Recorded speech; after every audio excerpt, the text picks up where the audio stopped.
Hi, I'm James. And I'm Anthony. And this is Words and Numbers.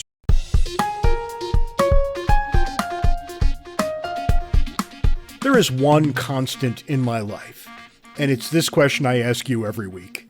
What's new and exciting in your world this week, Ant? You just don't find my new and exciting new and exciting. It's actually you I don't find exciting. Anything that happens to be chosen by you suffers from the same defect that you suffer from. By association.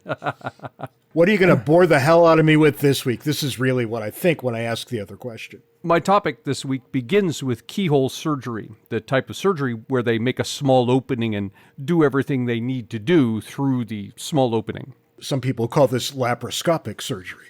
I will tell you all about mine when you're done here. No, that's okay. My story is about surgeons performing keyhole surgery. They use small tubes to extract things from people's bodies that they need to extract. The problem is that the tubes extract by sucking and so get clogged. Researchers have developed a new no-clog tube by observing how a species of parasitic wasp injects its eggs into hosts. This practice of taking design tips from nature has a name, biomimicry. And there are lots of examples of this. Japan's bullet trains would produce a tremendous amount of noise when they exited tunnels because of the air flowing around them. Engineers reduced this noise by redesigning the train's noses to mimic the beak of the kingfisher, a bird that has adapted a beak to travel between air and water with little splashing. Scientists have designed adhesives by mimicking how a gecko's toes can grip flat surfaces. Whale fins have inspired engineers to design serrated edge wind turbine blades that are quieter and more efficient than the commonly used smooth blades. George de Mestral invented Velcro after observing how burrs would stick to his dog's hair. There's a fascinating connection between these examples and economics. Evolution and natural selection work in nature in almost the same way as in an economy. In nature, random variations give some individuals a competitive advantage over others. Those with the competitive advantage are better able to survive, mate, and pass on their advantages to offspring. This is exactly what happens in an economy. Entrepreneurs come up with new ideas that give them a competitive advantage. Those with the competitive advantages are better able to attract investors and customers and so survive and flourish.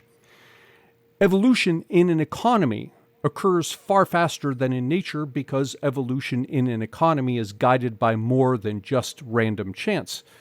But nature has had a 4 billion year head start and so has developed solutions to problems that we haven't. That's all well and good, but I'm going to put a personal spin on this. I had a double hernia, and there was a time when double hernia surgery was going to keep you out of work for literally months. I went in, I had the surgery at 9 a.m. I was back to my house at noon. By 1 o'clock in the afternoon, I was walking around. Now, it hurt, but I was just fine. We went from months to outpatient surgery feeling fine in 4 hours. Yeah, I've heard similar things about people getting heart valve replacements that are done up through a vein, an artery in the leg or something. It's same kind of story. You're in and out, whereas before it was weeks. It's astonishing how far we've gotten with this kind of stuff. But, Ant, I want to bring us back to something you and I talk about way too often, unintended consequences. Yeah, these are always humorous. It's always fun because the unintended consequences of various actions inevitably strike in exactly the opposite way the people wanted them to in the end, right? So I'm going to talk to you about what appears to be a problem in the environment, pollution, and the people who would put the regulations in place to be anti-pollution in the first place are largely responsible for what we're seeing. Because I want to talk about those masks that everybody wears. Right. What's happened to them? What has happened with these masks? Because it should come as no surprise that people, when they're done with those masks, drop them wherever they might happen to be at the moment. Sure. And we get this breathless announcement. We'll put a link in the show notes and you could decide whether to believe these people or not. But the breathless headline, Ant, is 1.56 billion face masks will enter the marine environment in 2020. Now, I don't know how true that is. And of course, they have pictures of people picking up masks all over the beach. But it did get me to thinking here. And yeah, those masks are going to have to go somewhere. Yeah. Somewhere that we didn't really want or expect, somewhere those masks are going to turn up, even if it were all in the landfill. That number's reasonable, 1 point something billion. Even just Americans, and figure only a third of us wore masks. That's 100 million people. And if we wore 10 masks over the course of the whole COVID business, there's your billion right there. In fact, a billion may be low. And frankly, Ant, I can't remember where I put a single one of the masks I wore. I tend to lose them all the time, the same way normal people lose other things. I just shed possessions as I walk through life. The masks are way up at the top. I've probably worn 40 or so. No recollection of where any of them ended up. Welcome to the land of unintended consequences. You should have been more thoughtful when you decided to do this. I guess what we could have done is what we do with sodas, right? And put some kind of deposit down on your masks that when you bring them back in, you get your nickel back or whatever. So let's think that through for a minute, because there's an interesting unintended consequence there. Suppose, for the sake of argument, there was a 5 cent or whatever, 10 cent, pick the number, deposit on the masks. What would happen is people would start going around collecting these masks on the side of the road, and some fraction of them are going to be carrying the disease. And so you may actually, with that deposit, create a new vector for the disease. Yeah, well, even unintended consequences have unintended consequences. Right, yeah. And you see the rabbit hole that you jump down. But I remember when we were young, Ant, my home state of Connecticut decided they're going to put a 5 cent return on every bottle that you bought. They still do it, and I've not lived in another state that does this for quite some time. But it was such a colossal pain to collect all these soda bottles and cans that, you're left with a bag full of sickly sweet liquid in the bottom, which draws the bees right into the house, right? Right. Before you know it, the whole thing was just more trouble than it was ever worth. And yet, like all things like it, once entrenched, you'll never get rid of it. But then you get interesting reactions, like the Boy Scouts will collect the cans just so they can get the deposit money. And as I would walk around back where I grew up, you could almost bet that there was going to be a person who's perpetually intoxicated looking through all the garbage cans in a parking lot to get enough cans to go buy a pack of cigarettes or whatever. Right. People are going to whine and complain about 1.56 billion face masks coming out of the ocean. But what'd you expect would happen? And here we are back at the magic wand theory, right? We imagined that you could wave a magic wand and people would wear the masks and that would be the end of it. Well, sorry. About that, there's a lot more. But Ant, this, of course, brings us to the foolishness of the week. Given the things that we're talking about in the main episode this week, I thought it only reasonable that we back off a little bit and take a look at what the regular people in our lives are publishing in their online worlds, and we can actually get a handle on the things that confuse people so badly. You've seen things like this many, many times, so it's not going to be any surprise to you. But what we find when regular people start doing regular people math, a lot of confusion emerges. I've found this fellow named Chad. Chad decides to wade into the Jeff Bezos argument, and he says, Jeff Bezos, not even a possessive, so he's got trouble with math and English. Jeff Bezos' net worth is $185.3 billion. I think so far so good, right? That seems to be about the neighborhood. That's about right. That we talk about. Then, here's where it gets a little weird. And again, I'm reading directly, so don't get on my back for subject-verb agreement. There is 7.8 billion people on Earth, Chad continues. And here's the kicker. If he gave everyone on this planet $1 billion, he would still have $177.5 billion. I don't even know what to say about that. But there it is. And he is absolutely convinced that what he said here is not stupid. Yeah, the correct number for those following at home is $28. And even $28 isn't the correct answer. The correct answer is pennies. Because if Jeff Bezos attempted to liquidate his holdings so that he could pay people cash, he'd tank the market for Amazon stock and wouldn't get anywhere close to $185 billion. I've seen things like this, but the errors are a little more understandable, where they're going from billions and millions and they're dividing one by the other and they end up with the wrong thing. But this guy's dealing with billions and billions. $185 billion, 7.8 billion people. Turns out that Chad is just stupid. There's no way of sugarcoating this. But I think, normal people fall into a trap when you start dealing with numbers with too many commas. There comes a point that there's no way even to make that understandable. I don't know what $8 trillion really means. I know that it's probably going to be our budget for this year, but I don't really have any great understanding. And then something I learned as we did these podcasts over the past year, there's a difference between an American billion and a European billion. That's right. What the hell is that? How can a billion be different than a billion? Fortunately, I believe it's a case that most scientific journals, we use the American version. I mean, that's just the dumbest thing I've ever heard.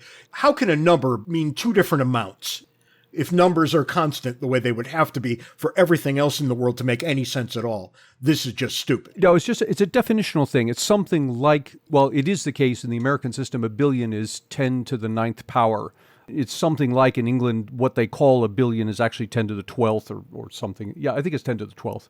So it's not even that they're different. They're way different. Oh, yeah. They're different by 3 orders of magnitude. For crying out loud. Yeah, it's not like an imperial ton and a metric ton. I'm going to lose my mind over this any number of times in the future, but let's just call it a day there because enough is enough. To get more Ant and James, buy a copy of our excellent book, Cooperation and Coercion. You can find the paper and electronic versions on Amazon and the audio version on Audible. So, Ant, we hear a lot of people saying a lot of things, and what I'm actually saying is we hear a lot of people saying a lot of very stupid things, and it seems a pretty good idea that maybe we can spend the better part of an episode debunking some of the nonsense that we hear. You up for it? Yeah, I am.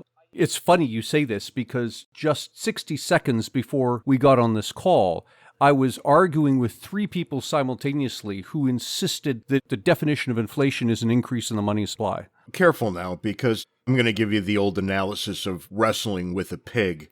The pig likes it, and you just get dirty. Right. But there's so many of them.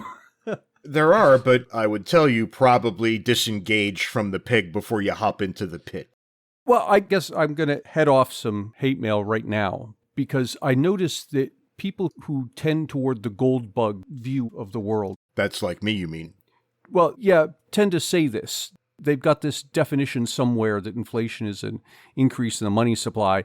And I don't doubt at all that people use the term in that way. But that is not, and I repeat, that is not the way the term is used in mainstream economics. It's an increase in the average price level.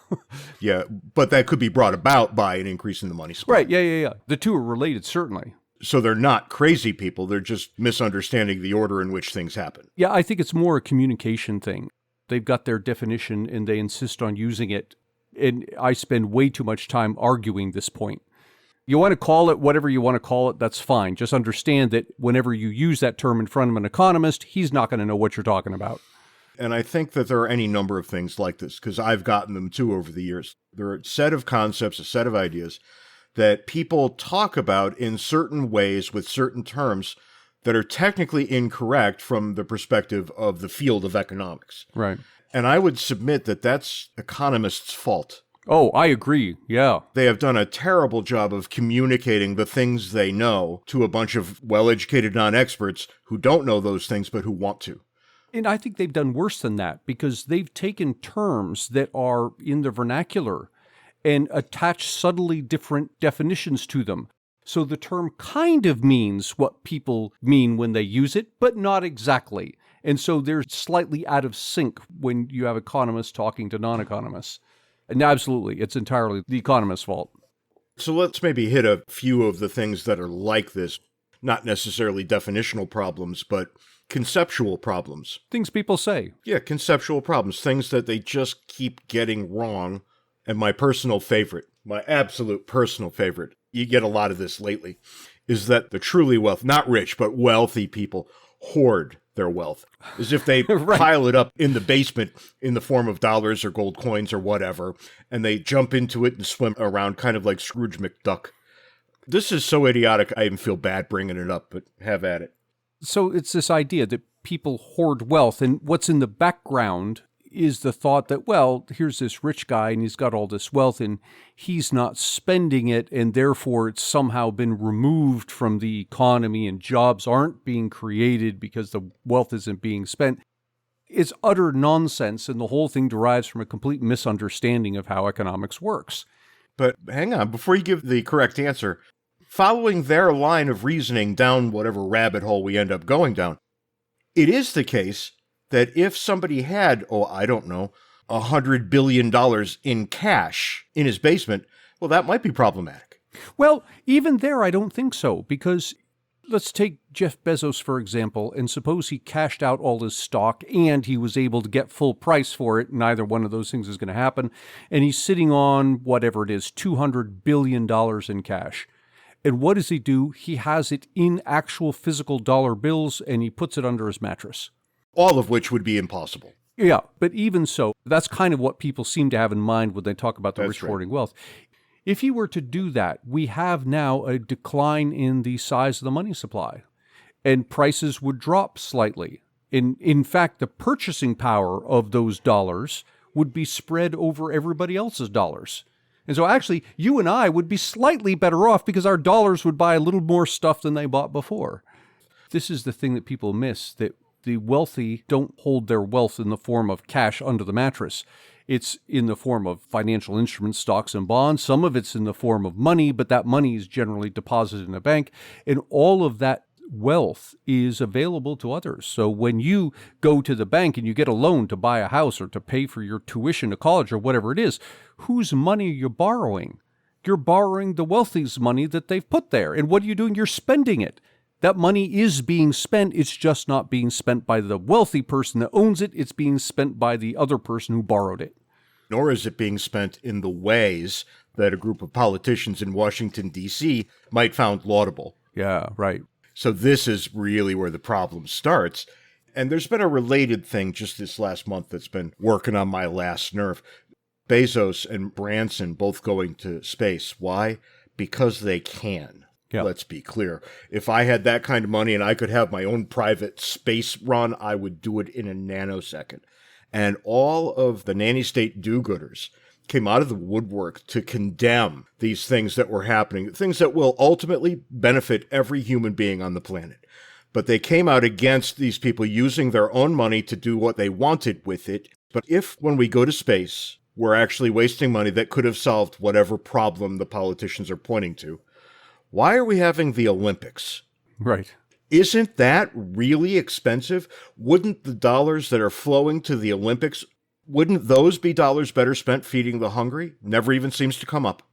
Yeah, and I think what you bumped into is the root thing that nobody wants to admit, and that is that they want to spend Jeff Bezos' money the way they want to spend it. That's exactly right. Everybody who wants more taxation really wants other people to be taxed more, because as you and I have said many times, you can pay more taxes if you want to. The government will take your money, and year over year, nobody does that.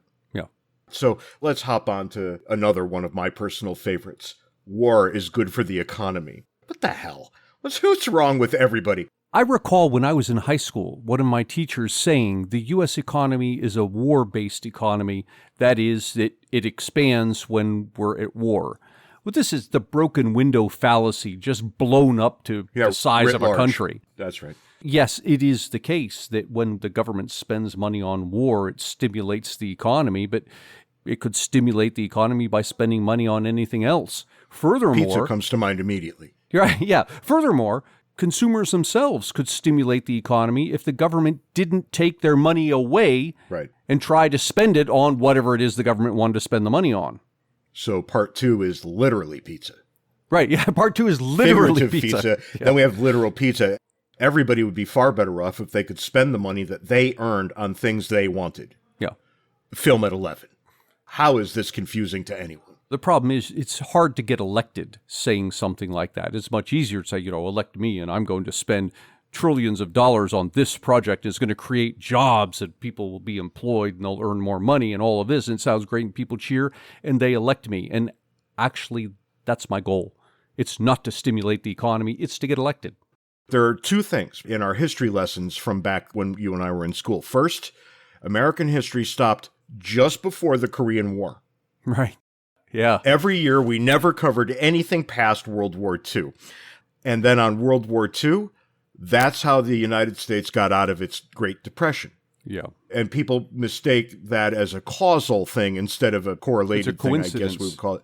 Yeah, these things happened at roughly the same time, but they did not happen for the same reasons. And I remember even as a boy, growing up, everybody I knew thought that World War II lifted us out of the Great Depression. That was just a truism. Yeah. And it's really hard to deprogram literally almost the entire population of the United States once they get a hold of an idea that's that bad. Think of it just from a practical perspective. If you've got 25% unemployment and then you grab all your able-bodied men, throw them in uniforms and send them abroad, all of a sudden you don't have an unemployment problem anymore. Yep, that's it's because you remove the workers. But boy, howdy, do you have one when those boys come home. Right, yes. Because now all of the people who are infirm, ineligible for the draft, women, when the able-bodied men came back, all the other groups found themselves unemployed again. Shocking, I know. It seems that a bit of common sense could probably nail this one down from a good distance, and yet people never think about it. I guess what we're deciding here is whether people think about anything, and the answer seems to be probably not so much. And I think this is the important theme of today's episode, which is people, and I don't mean mindlessly, but they understandably have a tendency to repeat things they've heard. And as they repeat it, other people hear it, and they repeat it. And before you know it, everybody's saying it, and you just assume, well, of course this is true. Everybody knows X. And it's always been true. Yeah, right. I'm sorry, but it's not. It's akin to saying we've always been at war with East Asia. Right. And if you understand Orwell's use of the language issue in 1984, you should understand all the rest of this pretty clearly. It's not that there's some sort of nefarious hand behind all of this, causing people to think this way. It just happens over time. And if you accept things without looking into them, and I'm always on people about putting out these asinine memes on their Facebook wall, 3 seconds with a Google search would have proven that what they're saying is nonsense, and yet they never check. And then when they're pointed out to be imbeciles, they don't even take them down. Related to this is this idea, and Bernie Sanders does this repeatedly, of saying something should be free. Every time he does it, I make some response. But he's posted separately a question on Twitter. How would your life change if college were free? How would your life change if health insurance were free? My taxes would skyrocket. Right. And the quality of those things would go down simultaneously. Yeah. Exactly. There's no such thing as a free lunch. Bernie thinks he could just wave his fossilized hands around and declare something that he likes free. Well, sorry, Bernie, it doesn't work that way. And if you think it does, take a look at a couple of the things that bump up against free in a number of contexts. Healthcare, free for a lot of people in the United States. How's that working out? School, very, very regulated at the collegiate level. How's that working out? And everybody's going to say, every single person will say both of those things is on the decline. They won't say that it's because government meddling. Because their answer to the decline is more government meddling, which you and I know will make it worse immediately. And here we are, right back at that same place. And this goes back to the first thing you mentioned, the idea that the rich hoard wealth. I think people also have an idea that the government hoards wealth. Only they think of it in a good way, that, well, of course, the government's got tons of money, so we can make whatever we want free because the government's got a swimming pool full of dollar bills. That is dumbassery of the first rank. Well, if that were the case, how come we have deficits year after year after year? If that's the case, why am I paying taxes at all? Yeah, exactly. The taxes we all pay don't cover the expenditures. That's what the deficit is. Deficits added together is what the debt is. And yet people still screaming for free things. And this year's deficit is going to be around $2 trillion. I heard 3 when last I listened to the news. It may be, I'm afraid to look at the numbers, but I'm fascinated to see what happens next year because you don't hear an outcry from voters. You don't hear anything on the news about how horrible this is. And so long as that doesn't happen, politicians are going to feel comfortable running up the same kind of deficit next year. Well, we should probably then talk about inflation, which is what's going to happen when all these chickens come home to roost. And we already see it happening. The last 3 months, I believe, maybe 4 at this point, we've seen inflation actually hitting. You know, we have, and I've noticed something else. People are starting to quote the PCE index. PCE, personal consumption expenditure. It's an alternate way of measuring inflation. It's not the thing that economists typically quote. We typically quote the CPI. And so it struck me as odd. Why are people picking up on the PCE? It's because the PCE consistently yields lower numbers. Yeah, there you go. That sounds exactly right. It's window dressing. And the pernicious nonsense that we're hearing right now is that inflation is actually good for workers, which, again, this is just stupid. Joe Biden said this. I have no idea what he was thinking. Well, I do know what he was thinking. Inflation means that prices go up and wages go up, so you're going to be earning more money. Yeah, but here's the problem that always comes with inflation. Your wages don't keep pace with the expenses. In a condition in which inflation is hitting and hitting hard, there is a group of people who benefits tremendously. It's not workers. It's not regular people. It's people who hold a lot of debt, who incurred a debt when the dollar was worth $1, and then 30 years later, just to pick a time span out of the air, could be mortgages, just saying, 30 years later, those dollars 30 years prior are worthless. Yeah. And you end up paying off the loan that you took with currency that means nothing to you anymore. That's who benefits from inflation. It's people who had enough money in the first place to go take out massive loans. We're not talking about regular mortgages here, although they would benefit too. We're talking about those $1 million mortgages. People who take a lot of money from a bank and pay it off over a long period of time. And stop and think for a moment who the single largest debtor is in this country. Yep. It's That's right. The federal government itself. If your answer here is anything other than the federal government, you need to go take a time out and come on back when you're ready to think about things more broadly. But you're exactly right here. It's kind of scary when people who have the means are looking at the economic situation right now and they don't see a place to invest their money. There's no reasonable place to invest any amount of money right now. So they take out debt with it. Yeah. That's their investment, is debt. I have talked to a number of wealthy people in the past couple of weeks, and they're all, every one of them, refinancing something or taking out bigger loans on something else. Right. They know what's going to happen. Of course they know what's going to happen. Everybody's been keeping their powder dry for years when we show no inflation whatsoever, month after month after year after year. But 4 months in a row now of inflation, that's starting to look like a trend, and it doesn't take a genius to predict what that trend will become over time. One of the things that, and this is politicians who frequently say this same thing whenever they've got some program they want to push. They'll say, well, the program's going to cost X. They say some number, and of course, the number's typically reasonable. What is that rail program? It was out in California. The high-speed rail between LA and San Francisco? Yeah. It was a high number, but it was, I guess, reasonable enough for the taxpayers to say, okay. In the California context, it wasn't that crazy. Yeah, right. But now apparently, not only is it way more expensive, but it's traveling a much shorter distance, and some of the places it's stopping are places that aren't where people typically want to go. But there are places where the politicians involved in the program want to go. Who could have imagined such a thing? And I literally remember when they announced this project like 100 years ago, I said, oh boy, that's going to come in way over budget, and it's not going to do what they're saying right now that it's going to do. And I'm better than Nostradamus with these predictions. Yeah. But all you have to do is actually predict the same exact thing ever a massive expenditure is announced. So, all right, maybe not as good as Nostradamus. And this isn't a new thing. I was digging around and ran across a reference to a couple of economists, Stanley Engerman and Kenneth Sokoloff. They studied a sample of major government infrastructure projects throughout U.S. history, and they found that most of them had substantial cost overruns. I'll give you some examples. So this goes back in time, but then moves up to the present. The construction of the Erie Canal, so the early 1800s, went 46% over budget. And let's be clear about the Erie Canal. That actually paid for itself over time. A reasonable person is going to look at a cost overrun and say something like, all right, that's too bad, but we got to keep going. That rail from LA to San Francisco, that's never paying for itself.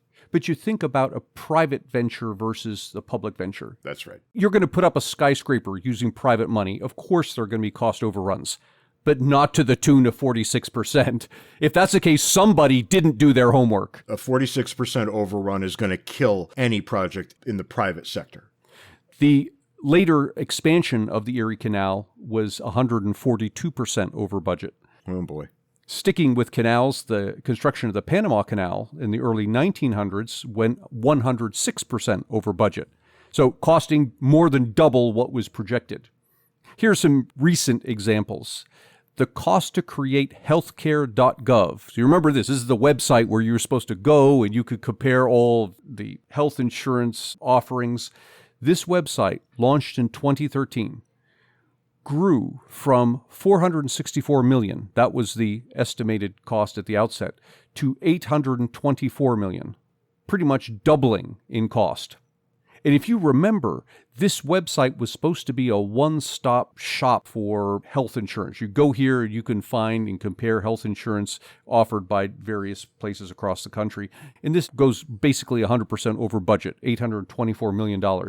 Yeah. And if you recall, there was some, I don't know if it was a kid, but it was some private individual who threw up a website. He wrote a bot that went out and scraped data from insurance websites, put it all together, and for whatever it was, a few $1,000s, produced something that worked better than healthcare.gov. There are a couple of things here, and you just stepped right all over my first one. Hire some high school kid to do it.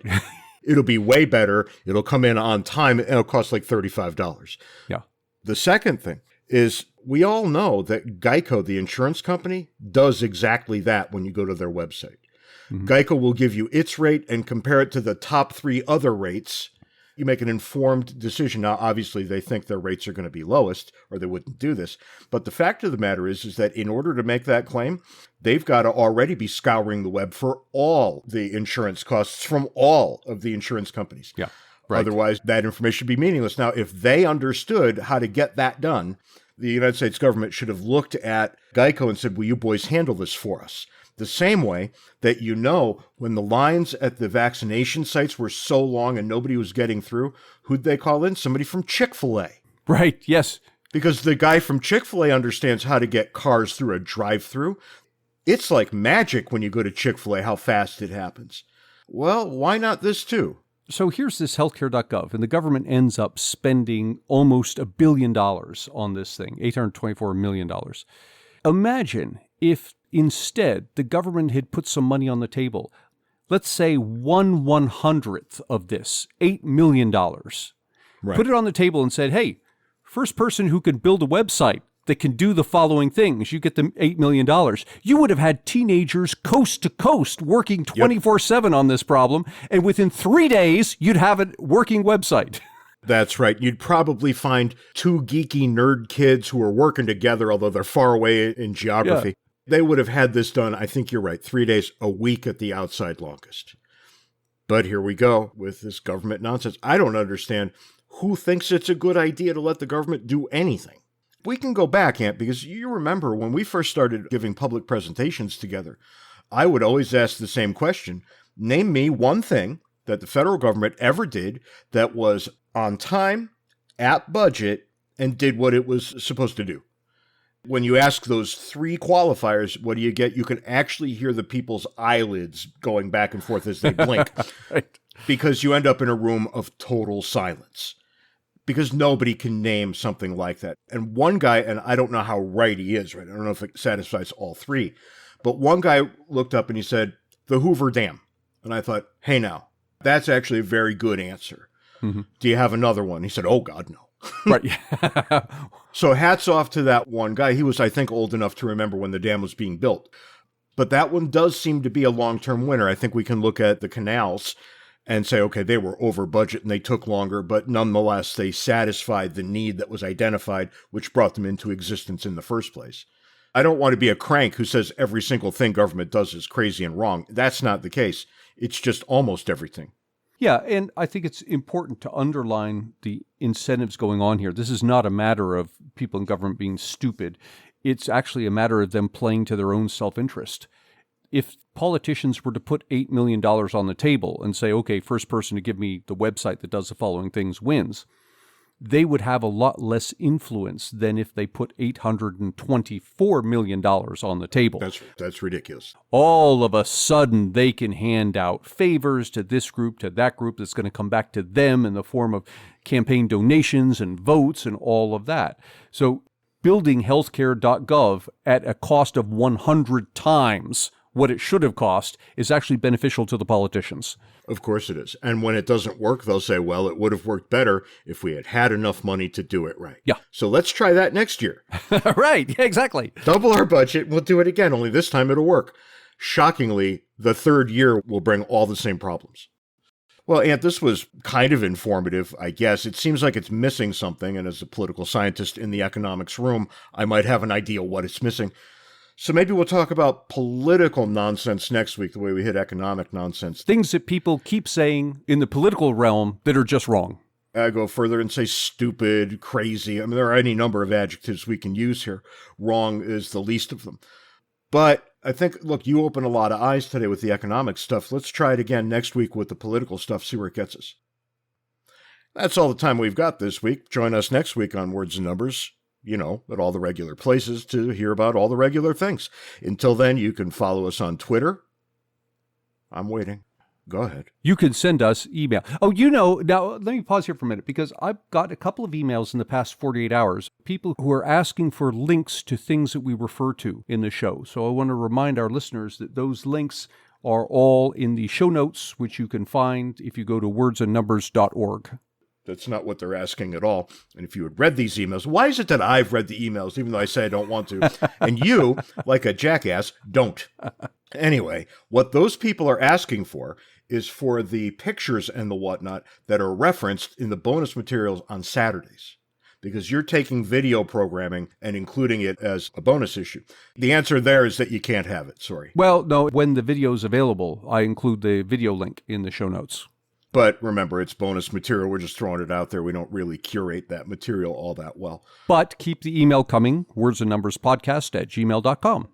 Yeah, that's right. And we got a link to our Patreon account, which is the greatest thing in the history of things. It is. We've been getting more and more people on Patreon. If God himself came down to earth, this Patreon account would be better than that. Oh, no, you can't say that.